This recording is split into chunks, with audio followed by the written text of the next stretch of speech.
Hello friends, स्वागत है आपका एक और नई वीडियो में।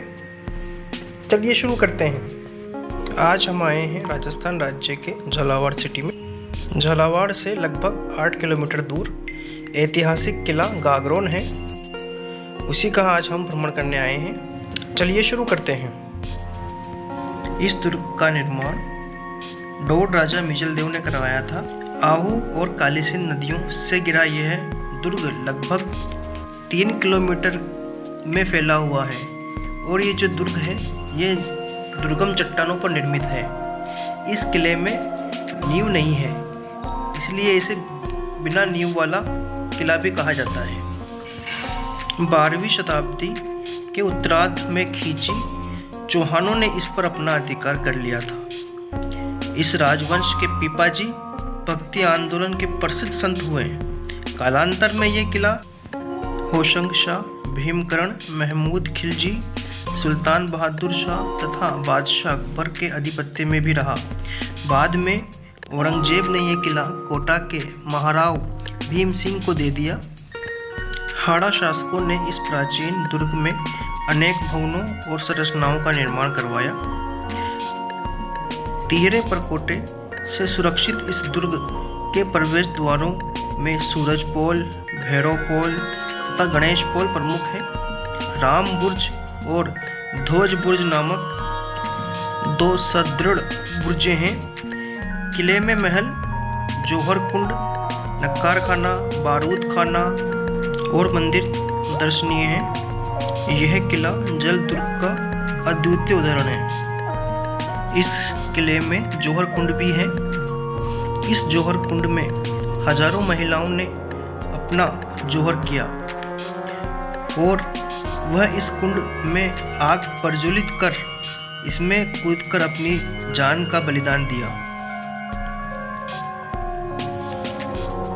ये जो दिखाई दे रहा है कुंड, यही जौहर कुंड है। इसी में आग को प्रज्वलित करके महिलाओं ने अपना जौहर किया था। यह जौहर राजा अचलदास खींची की पराजय के बाद हुआ था। होशंग शाह ने 1423 ईस्वी में लगभग 30,000 की सेना लेकर इस किले पर चढ़ाई की। गढ़ में पानी चारों तरफ से होने के कारण होशंग शाह इस पर चढ़ाई नहीं कर पाया और गढ़ के बाहर ही डेरा डालकर बैठ गया। संकट के समय पूरे गागरोन नगर ने किले के अंदर ही शरण ली। किले के अंदर अनाज व पानी की पर्याप्त व्यवस्था थी। इसी वजह से होशंग शाह के आक्रमण के बावजूद कई महीनों तक नगरवासी सुरक्षित रहे। अंत में होशंग शाह को पता चला कि किले में एक बांध है जिसकी सहायता से पानी अंदर जाता है और किले में ही अनाज व पानी की व्यवस्था है। इसलिए उसने नदी में गाय का मांस डलवा दिया, जिससे पानी दूषित हो गया। वो अनाज की कमी के चलते मजबूरन सैन्य शक्ति में कम होने के बावजूद राजा अचलदास को युद्ध करने के लिए बाहर आना ही पड़ा और अपनी हार निश्चित थी, इसलिए कायरता से मरने से अच्छा उसने युद्ध करने की ठानी और महिलाओं ने शाका करने की ठानी। शाका जौहर करने को ही कहते हैं, जिसमें एक कुंड में आग को प्रज्वलित करके उसमें महिलाएं अपना जान की बलिदान दे देती है, उसमें कूद जाती है। उसी को शाका कहते हैं, जौहर भी उसी को कहते हैं। इस किले में 52 मंदिर बने हुए हैं और 100 साल का पंचांग भी इस किले में ही बना था। इस किले में 3 परकोटे हैं जो कि इसे अन्य राजस्थानी किलों से अलग बनाते हैं।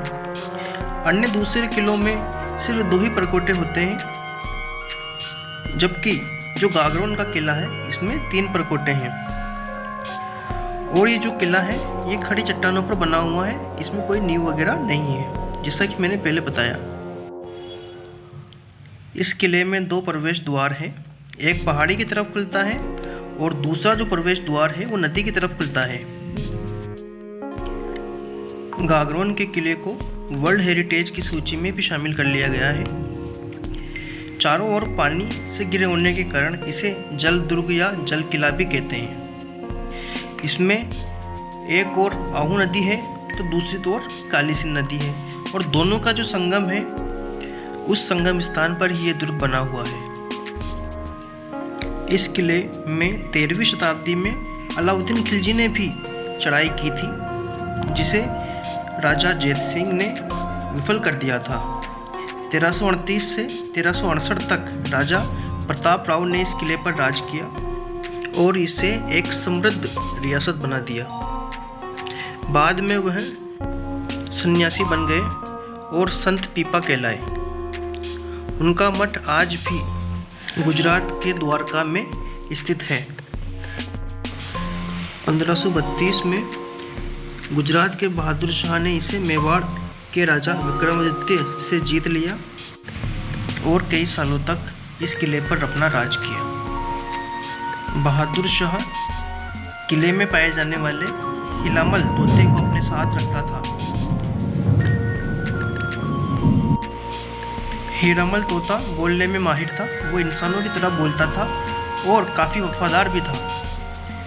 हुमायूं ने बादशाह बहादुर शाह को पराजित करके इस किले पर अपना अधिकार कर लिया। हिलामल तोते को भी कैद कर लिया। हुमायूं ने बहादुर शाह के सेनापति को अपने साथ मिला लिया था। युद्ध के पश्चात जब हिलामल तोते को उसके सामने लाया गया तो उसे देखते ही गद्दार गद्दार कहने लगा। हुमायूं ने क्रोध में आकर कहा कि अगर यह इंसान होता तो मैं इसकी गर्दन अभी उड़ा देता। यह किला हिंदू मुस्लिम एकता का प्रतीक है। इस किले में बहुत सारे मंदिर हैं और दूसरी ओर यहाँ पर गागरोन में मिट्टे महाबली सरकार की दरगाह भी है।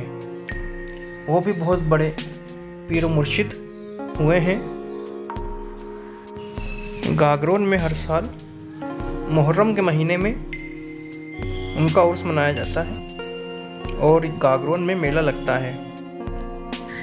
उस मेले में सभी हिंदू मुस्लिम आते हैं और मेले का आनंद लेते हैं। इस किले के बारे में ये भी कहा जाता है कि यहाँ पर आज भी राजा अचल दास खींची आते हैं और अपने सैन्य कक्ष में सोते हैं, वह हुक्का पीते हैं और उनके हंसने की आवाज़ें आज भी इस किले में सुनाई देती हैं, ऐसा यहाँ के लोगों का कहना है। इस किले में एक और काली सिंध नदी है जो ये दिखाई दे रही है और दूसरी ओर इसके आहू नदी है। ये जो काली सिंध नदी है ये सूखी है और ये दूसरी जो नदी दिखाई दे रही है यह आहू नदी है। आहू नदी को पार करके ही रास्ता बना हुआ है, इसको पार करके ही हम यहाँ से बाहर निकलते हैं। चलिए चलते हैं अब आगे और ये आ गए हैं हम अंधेरी बावड़ी की ओर। इस किले में एक बावड़ी बनी हुई है, इसे अंधेरी बावड़ी के नाम से जाना जाता है। ये जो बावड़ी है इसमें जल का संचय किया जाता था। इस बावड़ी में जल जो होता है वो बहुत अंदर की तरफ था और दिखाई नहीं देता था, इस वजह से इसे अंधेरी बावड़ी के नाम से जाना जाता है। ये है इसका लास्ट और आखिरी परकोटा।